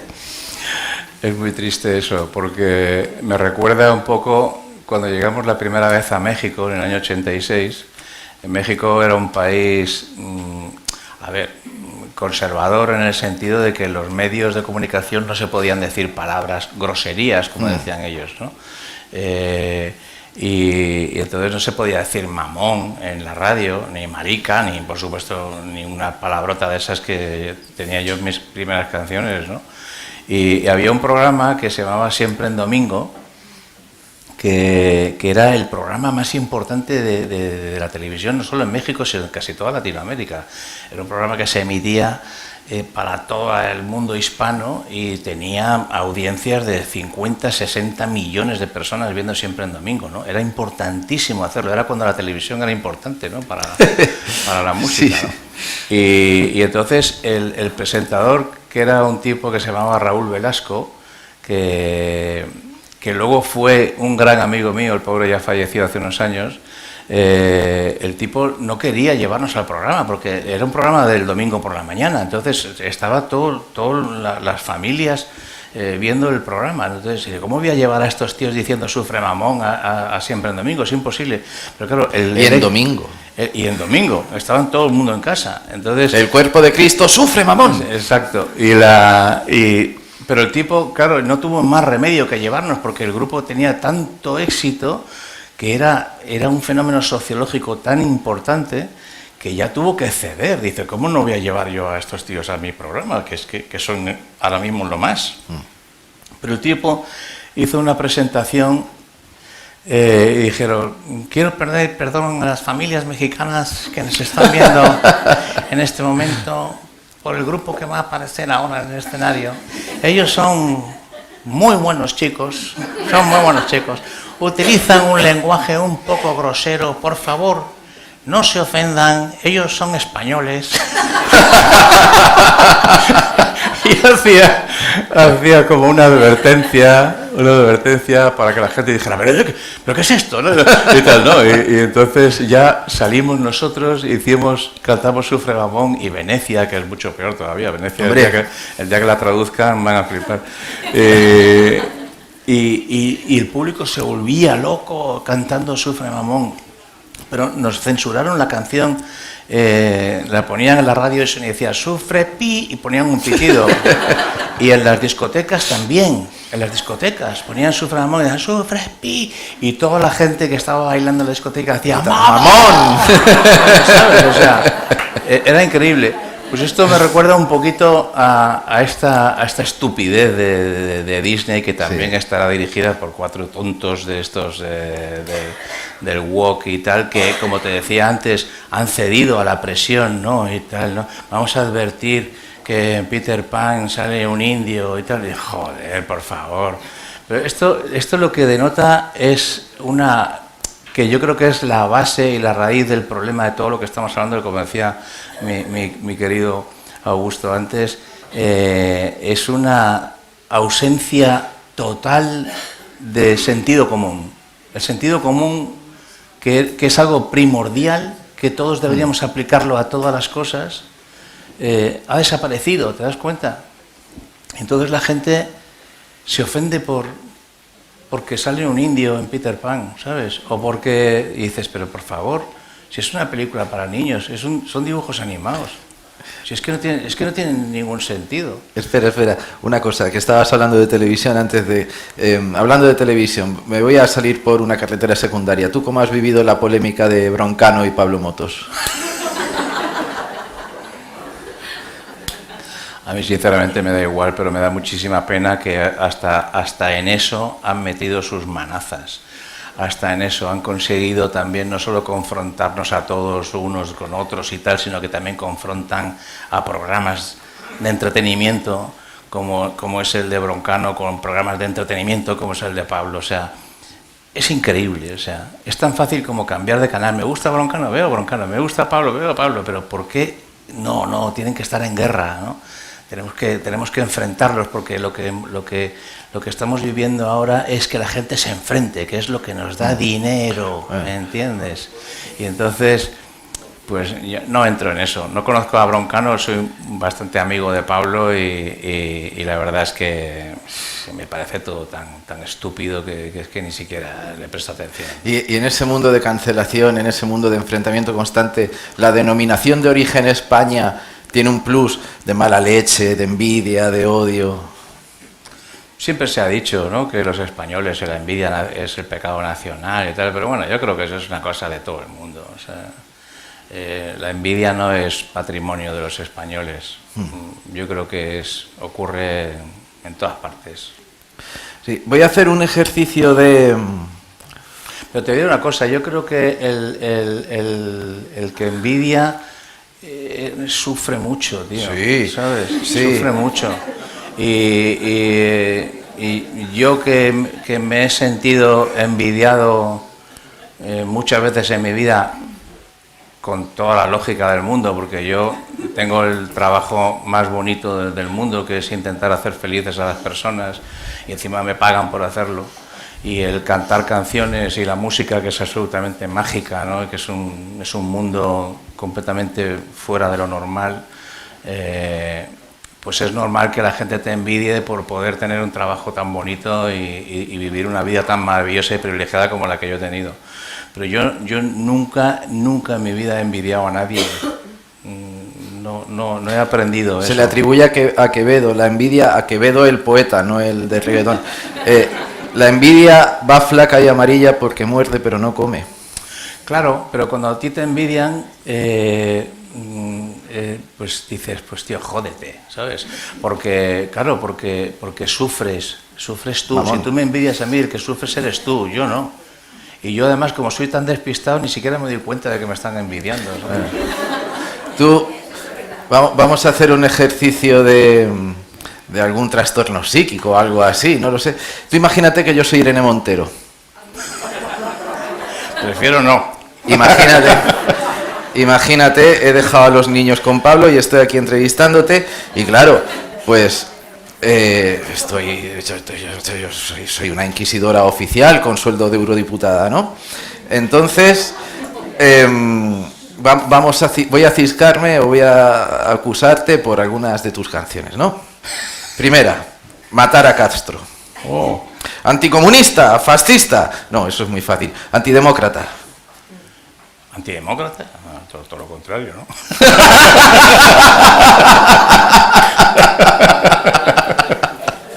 No, mira, te voy a contar la historia. Matar a Castro. Te voy a contar la historia de Matar a Castro. Matar a Castro, cuando yo era un chavalín, Matar a Castro es de mis primeras canciones. Yo debería tener 16 o 17 años cuando escribí esa canción. Y en mis primeras canciones, luego ya empecé a hacer más canciones de amor y tal, y sobre las personas y las emociones y tal. Pero en aquella época era un poco punky, entonces me gustaba hacer historias así interesantes. Y Matar a Castro fue un artículo que yo leí en la desaparecida revista Interview hace muchos años, y mi padre trabajaba en Interview, entonces teníamos la revista en casa todas las semanas. Entonces, ojeando la revista, no solo las tías en pelotas y tal... Grandísimos reportajes en Interview. Sí. Había digamos, un artículo que se llamaba Matar a Castro, y hablaba sobre un grupo de anticastristas en Miami que estaban organizándose, digamos, para hacer un atentado contra Fidel y no sé cuánto. Y a mí me pareció una historia interesante para hacer una canción. Si hubiera leído Matar a Pinochet, pues a lo mejor hubiera hecho Matar a Pinochet, ¿sabes? O sea, te quiero decir, no... en ese momento no pensé este es comunista o este es fascista, no, pensé que era una historia interesante hacer una historia sobre una niña que disparaba a un digamos, dictador, ¿no? a un jefe político muy importante, ¿no? En ese momento pues, hice Fidel Castro. Nunca pensé que nos iban a cancelar, porque ya en aquel momento nos cancelaron por matar a Castro, ¿no? Me acuerdo que Carlos... Por la canción. Carlos Tena y tal, se puso el grito en el cielo, y todos los periodistas musicales de aquella época, que como ahora había camarillas, eran casi todos de izquierdas, ¿no? Y entonces me acuerdo que decían, joder, qué lástima este grupo, con lo bueno que es, con lo fresco que es, y las canciones tan chulas que tienen, y de repente han tenido que meter eso en el disco y cargárselo, ¿no? ¿Sabes? Y yo, ausencia de sentido común, ¿no? No pensaron, oye, pues una historia de un atentado y ya está, ¿sabes? ¿No? Ficticia. Ficticia, además. totalmente, claro. Dejad que las niñas se acerquen a mí. Esta tiene dos. Uno, cosificación de la mujer. Dos, ¿y les niñas? Les niñes. Nunca voy a dejar que les niñes se acerquen a mí. Bueno, eso es una broma irreverente sobre la frase famosa de Jesucristo, dejar que los niños se acerquen a mí. Ten en cuenta que en aquella época, pero tú oyes la canción, es tan inocente, es completamente autobiográfica, ¿no? O sea, lo que dice, habla de mí en ese momento, ¿no? Pero ten en cuenta que en aquella época acabábamos de salir de la dictadura, la democracia era algo muy reciente, y todos los grupos de los primeros años de los 80 teníamos como la obligación moral de ser un poco irreverentes, ¿no? De ser un poquito, de querer llamar la atención, haciendo canciones un poquito fuera de tono, ¿no? No es el caso de dejar que nadie se acerque a mí, pero te quiero decir que esa era la manera de trabajar. De hecho, no solo Hombres G, sino casi muchísimos grupos que podríamos recordar de aquella época tenían canciones así, con ese tipo de irreverencia y esa transgresión, ¿no? Sí, bueno, me he enterado de que también había un piquete de la Asociación Murciana de Alopécicos que te quieren cancelar por suéltate el pelo.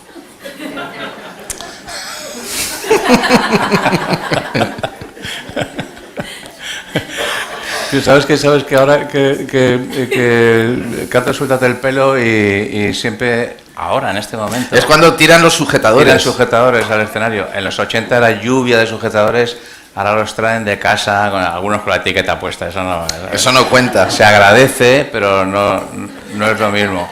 Pero hay muchas veces que no tiran ninguno y digo, vienen sin sujetador.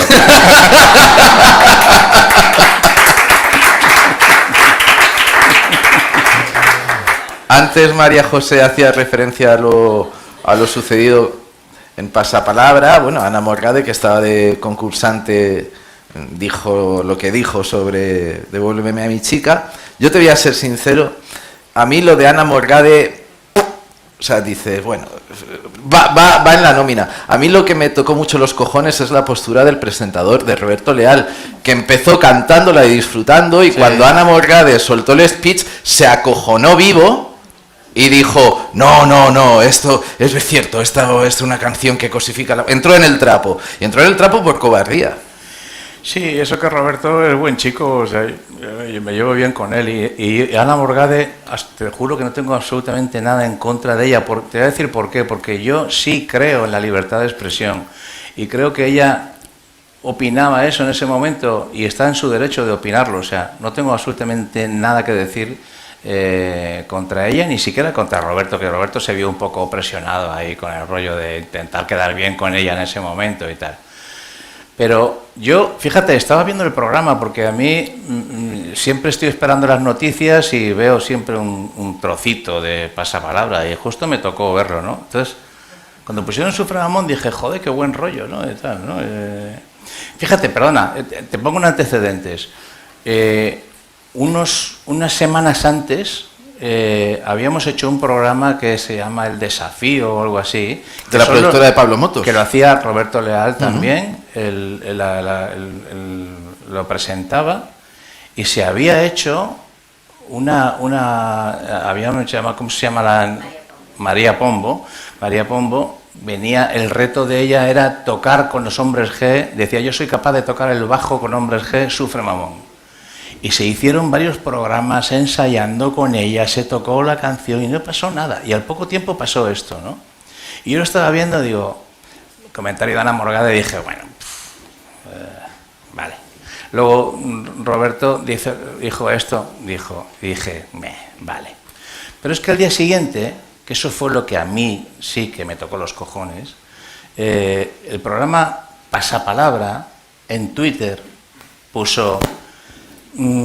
estamos totalmente de acuerdo con la opinión de Ana Morgade. La canción ha envejecido muy mal y no sé cuánto, si es inadmisible. Y entonces ahí ya es cuando yo hice... Entonces yo contesté y dije, vamos a ver. Sabéis perfectamente que la canción fue escrita hace 40 años sin intención de ofender a nadie, sino todo lo contrario. Es una canción que se escribió para transmitir un buen rollo a la gente y que la gente, lo que pasa con ella todas las noches, ¿no? La canta, la baila y se la pasa bomba. Digo, pero si tanto os ofende, ¿por qué la ponéis en el programa? O sea, es que no lo entendía. Entonces los tíos dijeron, hostias, hemos puesto Sufre Mamón, qué buen rollo. No, onda, no habíamos caído con que puede ofender a alguien. Entonces, no, muy mal, Sufre Mamón y tal. De verdad, o sea, es lo que te decía antes, se puede ser tan frágil de opinión y tan... Con lo fácil que hubiera sido no decir nada y dejar que pasaran 4 días, y como pasa en este país, que cuando pasan 4 días nadie se acuerda de nada. 4 días, si eres asesor del PSOE, en 2 horas. Por eso te digo, hubiera sido tan fácil como dejarlo pasar y ya está. Pero tenían miedo de que algunos de sus amigues se molestaran. Claro. Una pregunta retórica. ¿Tú lo de autocensurarte ni de coña? No, pero ¿por qué no? A ver, porque por lo que te digo antes, pues yo no tengo que contenerme. Yo escribo canciones bonitas, intento hacer... ¿Y cachondas? Claro, intento, como te decía antes, intento que la gente sea feliz. Ese es mi trabajo.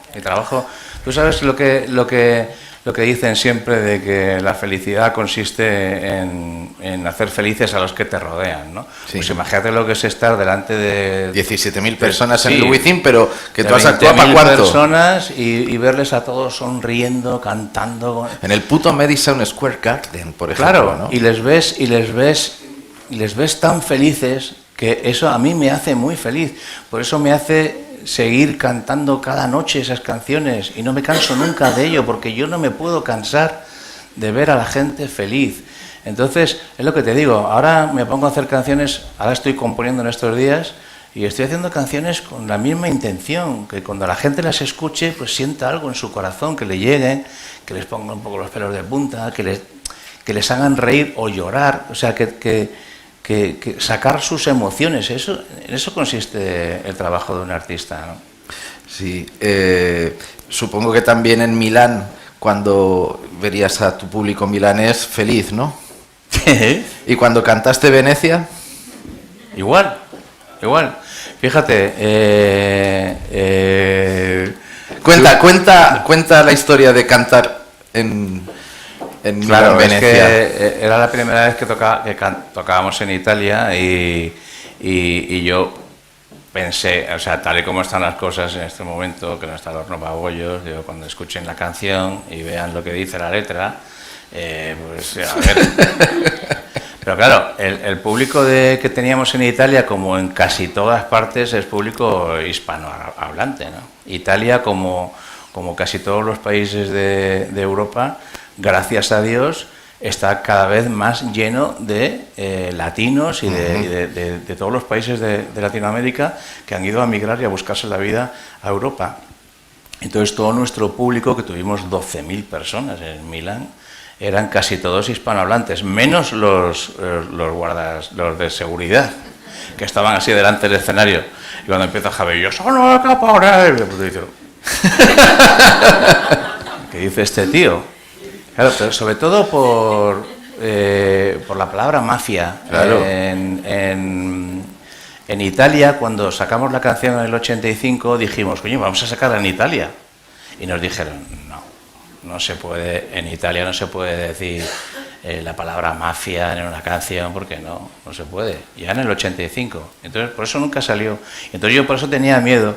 Comí unos días antes con Mauricio Carlotti, amigo mío, y le dije, Mauricio, me pasa esto, vamos a tocar en Milán y tal. Y dice, a ver, enséñame la letra. Me enseñó la letra y dice, ¡no! Pero la cantamos. Vamos, el año pasado, o hace 2 años, celebrasteis la gira del 40º aniversario, del 40 años de Hombres G, ¿no? Uh-huh. En este mundo de cancelación y de inquisidores, ¿vacuna algo la trayectoria y el éxito? Ejemplo, Sabina hace 1 año y pico hace una rueda de prensa y se le ocurre decir que él le reniega de la izquierda actual, porque cualquiera que tenga ojos y oídos es testigo de lo que está sucediendo y que él no abraza esa izquierda, que esa no es su izquierda, ¿no? Uh-huh. Le fustigan en Twitter, le crucifican en algún que otro medio, algún que otro columnista, etcétera, pero el tío hace una gira de pre-despedida y lo peta. Eso lo hace un chavalín que está empezando, que tiene a lo mejor un disco que ha funcionado medianamente bien, pero que no ha triunfado como vosotros, y está perdido. No lo sé, pero lo que le pasa a Sabina es lo que le pasa a muchos. Digamos que la izquierda actual no solo cancela a los que son de derecha, sino también cancela a los que antiguos de izquierdas. O sea, es una cosa, se está deformando mucho la cosa. Pero por eso mismo yo nunca me defino públicamente por mi manera de pensar política, pero por lo que te decía antes, porque yo creo que mi misión en esta vida es hacer canciones. Y yo tengo seguidores en las redes sociales que son de derechas, otros de izquierdas, unos con lacito amarillo, otros con triangulito rojo, otros no sé qué. O sea, tengo de todo tipo de gente que me sigue y que sigue nuestra música y que me felicitan después de los conciertos y que me abrazan. Como te decía antes cuando estábamos charlando, yo cuando conozco a una persona intento ver lo bueno que hay en ella. Intento, a ver si lo encuentro, a lo mejor no encuentro nada bueno, entonces paso de ella. Pero si lo encuentro, me da igual si es de izquierdas, si es de derechas, si es heterosexual, homosexual, si es blanco, si es negro, me da lo mismo. O sea, incluso ella. Yo intento identificar a las buenas personas, intento ver qué hay en su alma, intento ver qué positivo me puede aportar. Y entonces eso ha dado lugar a que tengo amigos de todo tipo, de izquierdas, de derechas, de todo tipo de condición. Porque realmente lo que a mí me importa de las personas es su humanidad. Y me dedico, por consejo de mi padre, a coleccionar buenas personas. Entonces no me voy a ir nunca para un lado o para el otro, sería estúpido. Y me parece que los artistas que hacen eso se equivocan completamente. Sí. Porque si tú te defines claramente como de izquierdas, pues tendrás en contra a todos los de derechas y al revés, ¿entiendes? Yo quiero cantar para todo el mundo. Las plazas de toros no se llenan de fachas ni de rojos, se llenan de gente. Es que se ha hablado...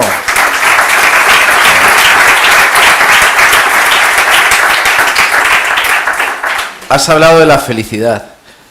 Y es que hay gente, o sea, yo creo que todos estos, los que cogen la piedra, los que te la lían en Twitter, etcétera, que son gente amarga. O sea, o sea, de verdad, que hay que estar o muy aburrido o tener una vida terrible para decir, pues acabo de llegar a casa y me voy a follar a este? A ver, lo de las redes sociales, yo tengo redes sociales, tengo Twitter e Instagram, y lo tengo sinceramente, porque por mi trabajo, pues a veces necesito meterle un poco de caña a la venta anticipada, anunciar los conciertos, anuncia la gira, ya la venta, las entradas para el concierto, ¿entiendes?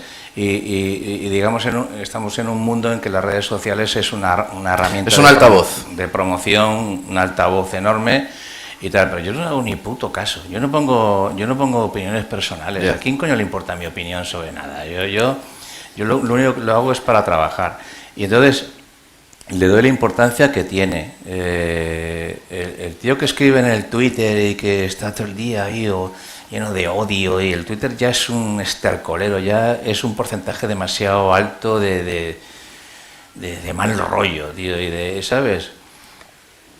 Realmente lo que esconde es una cobardía enorme. El Twitter es como el tío que está en el Bernabéu o en el campo de fútbol y ¡árbitro, hijo de puta! ¿Sabes? Está metido ahí entre el mogollón, y entonces nadie le ve. Y es más, como le identifique una cámara, está jodido, ¿sabes? ¿Entiendes? Pero es un tío que él luego por la calle o cuando está en el Corte Inglés no le dice a uno ¡hijo puta! No, eso no existe. No existe la confrontación. Existe en el Twitter, como decía Augusto antes, existe en las redes sociales, porque es lo mismo que cuando estás en un atasco y le pitas a un tío. Tú pierdes la cabeza en un coche porque un tío te hace una jugarreta, pero la reacción que tienes hacia ese tío que sacas la cabeza por la ventanilla, ¡cabrón! Eso no lo harías nunca si fueras andando como un peatón, ¿sabes? Pero entonces hay que tener eso siempre presente y no pensar, como decía Augusto antes, que el Twitter es la opinión de la gente. No. Lo que, el Twitter no, David, pero sí los políticos y los periodistas. Ya sabes que yo todos los miércoles voy al Congreso cuando hay sesión de control, un debate gordo, y esa gente que me parece estupendo, que se toma su café en el bar del Congreso y su copilla y luego se va a comer y demás, cuando está en el hemiciclo se tiran los trastos a la cabeza y enfrentan al país y también un ejército de tertulianos, algunos de ellos a sueldo, hacen lo mismo. ¿Ese enfrentamiento que vemos en los políticos y en los periodistas se da también en los artistas? No. O sea, esos que, por ejemplo, cuando hay una campaña electoral te convocan a un meeting y aquí está el mundo de la cultura, lo que no está en este meeting no es la cultura, es otra cosa. Es que yo como no voy nunca a mítines de eso, nunca hemos tocado para ningún partido político en la vida, jamás. Nunca, digo, porque siempre hemos mantenido esa distancia. Yo creo que los políticos lo que hacen es juegan a un juego, ¿sabes? Ellos están en una especie de tablero y tal. Y entonces, venga, gol que te he metido, ¿no? Cómete esa, tal. Y están como jugando entre ellos, luchando, ¿sabes? Luchando a ver quién gana esta partida de hoy y tal, pero tampoco representan, digamos, la voluntad o la línea de vida de las personas, yo creo, ¿no? Hablando de políticos que juegan una partida, ¿cómo has leído el gol en propia puerta que se ha metido Íñigo Errejón? Mira, me da igual Íñigo Errejón, no tengo ningún interés ni en alabarle ni en defenderle, pero me parece mal esta moda de señalamiento y de crucifixión pública que hay últimamente, no solo con Errejón, sino con muchos personajes, ¿no? Si es verdad que es un agresor sexual, pues ya se demostrará y pagará por ello, pero de momento yo lo único que he oído o que dicen es que es un grosero, ¿sabes? Es un grosero y que no trata bien a las mujeres y es un maleducado y tal, pues muy mal, ¿no? Pero no se mete en la cárcel a un grosero, ¿sabes? Si no estarían las cárceles llenas, ¿sabes? Sí. Bueno, ¿y qué proyectos tienes entre manos? Pues mira, ahora estoy ya deseando acabar este año que ha sido muy intenso. La verdad que estoy francamente cansado. Ha sido maravilloso. Llevamos desde el 2023, que empezamos con el 40 aniversario, hasta ahora casi 100 conciertos. Y ya a estas edades pues se hace un poquito cansado. Ha sido maravilloso, pero acabamos el día 31 en Madrid, hacemos una fiesta acojonante de Nochevieja con Hombres G, despedir este año maravilloso. Y el año que viene estamos terminando una película documental definitiva del grupo que es acojonante. Hemos recogido imágenes nunca vistas, inéditas del grupo. Hemos hecho un trabajo de búsqueda, de investigación maravilloso. Hemos rodado en casa de cada uno. Yo enseño en el documental mis letras originales de Sufre Mamón, de Indiana, de Venecia, los fans nos han mandado imágenes nuestras que tenían de cuando iban en los 80 con una camarita de vídeo y rodaban el concierto. O sea, va a ser increíble. Estoy componiendo ahora unas canciones para ilustrar esa película, que se va a llamar Los mejores años de nuestra vida. Y ese va a ser nuestro gran proyecto, ¿no? Pero bueno, en abril tengo gira en México, en Perú, en junio en Estados Unidos, en octubre en Sudamérica, y en marzo del 26 también tengo gira en México. O sea que no me dejan jubilarme, tío. No te vas a aburrir. Bueno, yo creo que es hora de que el público pregunte.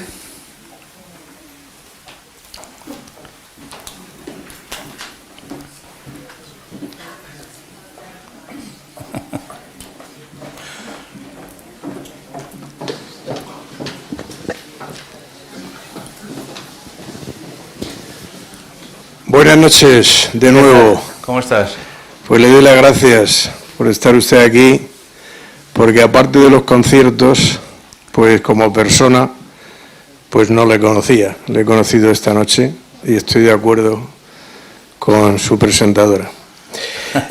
Yo quería preguntarle a usted, hace unos días un cantante, Dani Martín en concreto, lanzó un disco, y uno de sus singles dice un estribillo que parece ser que le están dando, no tengo redes sociales, que le están dando mucha caña en las redes sociales. Quería, si usted vio esa entrevista de Dani Martín, concretamente en el programa de Pablo Motos, en El Hormiguero, porque él hubo cosas que no dijo, y a mí me dio la impresión de que lo que pretende este artista es romper con determinadas canciones o melodías, pero también que quiere trascender a nivel social. Es decir, que está cansado de lo que realmente está ocurriendo actualmente, ¿no?, en la sociedad española, de divisiones, etcétera, etcétera. Y para terminar, decirle que no soy periodista, pero que si fuera periodista, en esta entrevista que le ha hecho este extraordinario profesional, definiría lo que usted acaba de decir. Yo no me puedo cansar de hacer feliz a la gente. Muchas gracias. Bueno, sobre Dani solo puedo decirte cosas buenas porque le quiero como un hermano pequeño. Hemos hecho...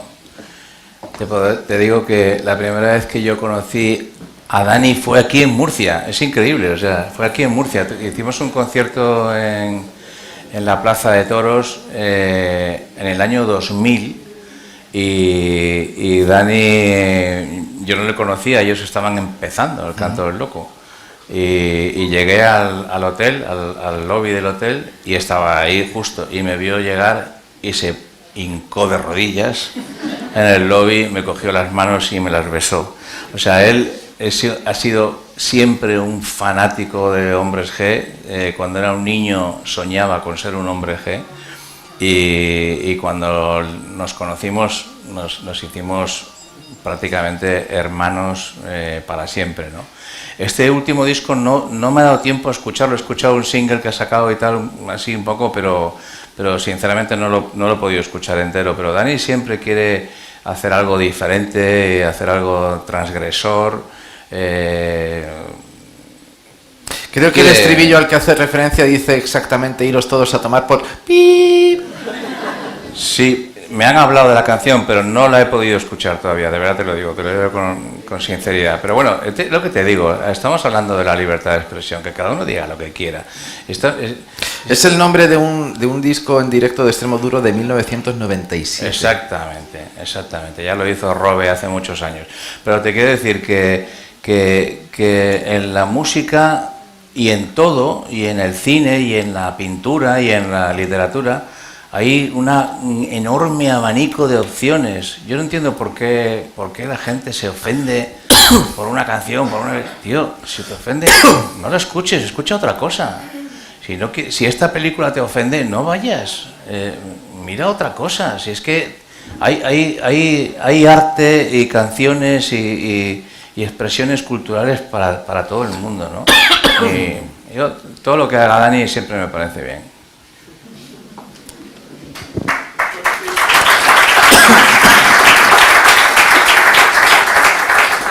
Hola, buenas noches.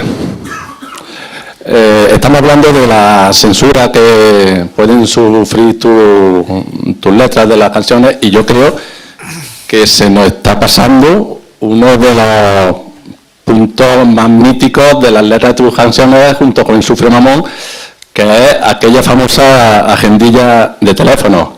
¿Has tenido algún problema con el punto este?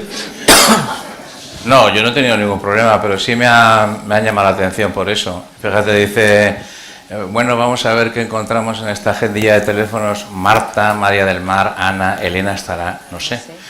Pero hubo alguien que dijo, mírale, este marichulo, ¿no? Está intentando a ver con quién se va esta noche y tal. Y esas Marta, María del Mar, Elena y Ana eran nuestras novias de ese momento. Algunas luego fueron nuestras mujeres, ahora exmujeres todas, ¿no? Pero fue un gesto cariñoso que yo quise tener con ellas. De hecho, mi mujer que está aquí, mi actual mujer que está aquí presente, Cristín, y las mujeres de mis amigos me están diciendo todo el día, tío, tienes que cambiar esos nombres, tío. Pero lo que te digo, la ausencia de sentido común te hace pensar que yo estoy... Y además es que te das cuenta que lo sucio realmente está en su cabeza, porque sí. Aunque yo estoy buscando en una agendilla de teléfonos, a lo mejor el nombre de amigas, tío, para salir esta noche, ¿sabes? No para hacer algo malo. No para hacer algo feo y sucio, eso está en la cabeza del que lo piensa. Ni que follar fuera algo malo y sucio, tampoco, ¿sabes? O sea, quiero decir. Claro.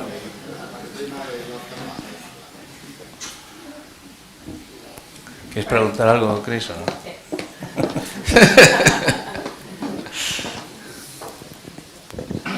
Hola, buenas noches. Oye, ¿de verdad en lo que compones ahora, o los trabajos que estés haciendo, de verdad no te influye el no querer entrar en los sismos, feminismo, machismo, oportunismo, cualquiera de los sismos, buenismo? Cuando vas a componer dices, no me puedo equivocar, no puedo conceptuar, no puedo usar estos términos que usaba entonces. ¿De verdad no te corta eso?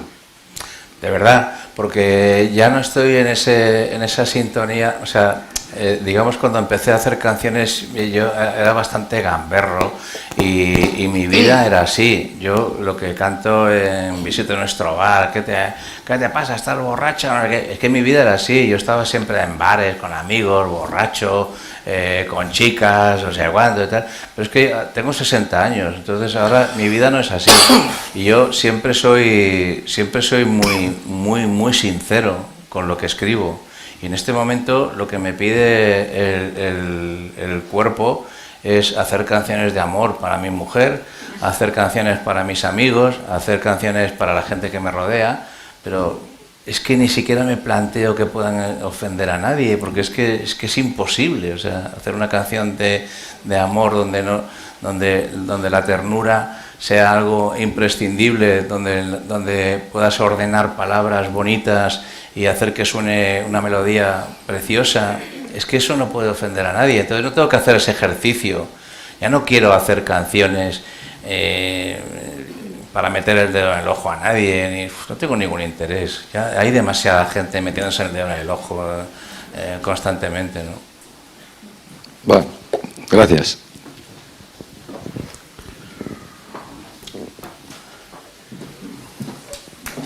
¿Hay más preguntas? Pues yo creo que con esta declaración de amor, que es envidiable. Bueno, sí, claro, la última. A ver. Buenas noches. Bueno, a ver, yo realmente no te quiero preguntar nada, David, porque creo que llevo muchos años ahí sabiéndolo casi todo. Pero has dicho que tú sales a cantar y que te da felicidad el ver a la gente feliz. Entonces yo quiero añadir pues un puntito más de felicidad, ¿no? Que creo que muchísima gente a lo mejor de la calle aquí también se siente identificada. Porque para mí, por ejemplo, es muy bonito haberte conocido tu música con 14 años y estar hoy aquí con 51, y bueno, pues la trayectoria, algunas cosas que nos ha cruzado la vida, y es un lujo que cuando tú tienes un ídolo de tu infancia, que hoy todavía sigáis unidos, porque no es lo normal, ¿no? Te suelen costar muchos grupos y tal, y luego pues por la trayectoria pues van desapareciendo. No, yo hace poco tengo a mi hija que su grupo se ha separado y tiene 17 años y dice, mamá, es que yo tengo 17 y se han separado ahora, es que tú todavía, ellos todavía los tienes, ¿no? Y me quedo pensando y digo, pues sí que tienes razón. Entonces yo quería darte las gracias, ¿no?, por ser esa trayectoria tan bonita que marca desde una adolescencia hasta una etapa de madurez. Y bueno, pues que ojalá y podamos seguir viéndonos y encontrándonos muchísimos años y podamos tener este lujo que al final es un regalo que sigáis manteniéndonos unidos juntos para gente como nosotros. Así que muchísimas gracias. Sí, muchas gracias.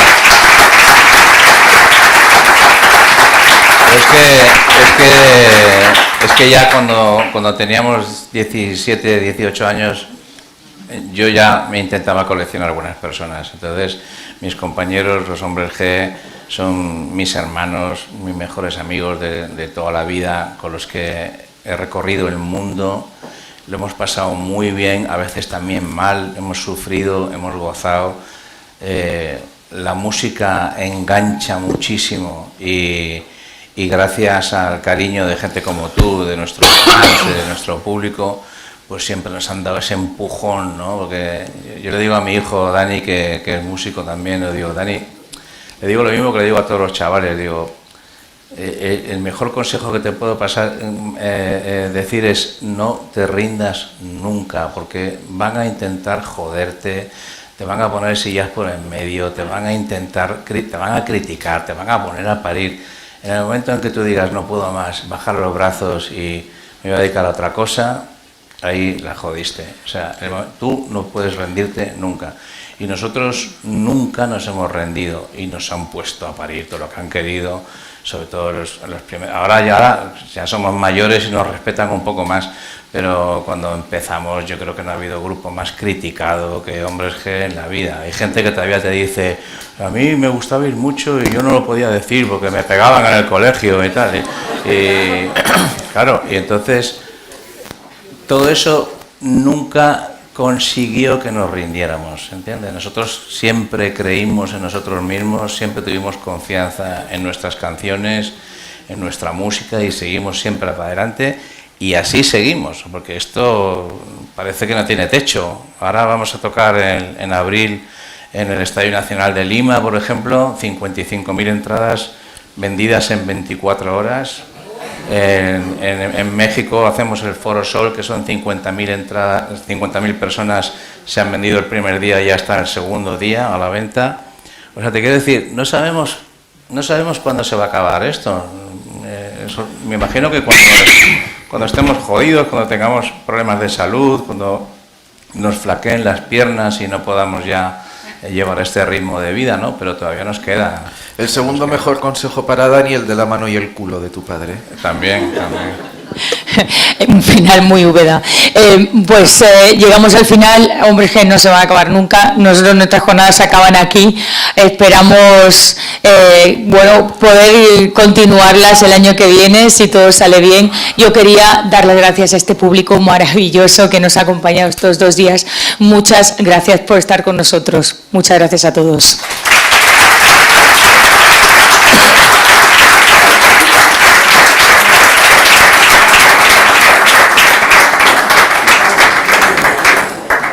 Ay, joder. Quito esto. Me ha dado un ataque de tos al final. A ver, sí.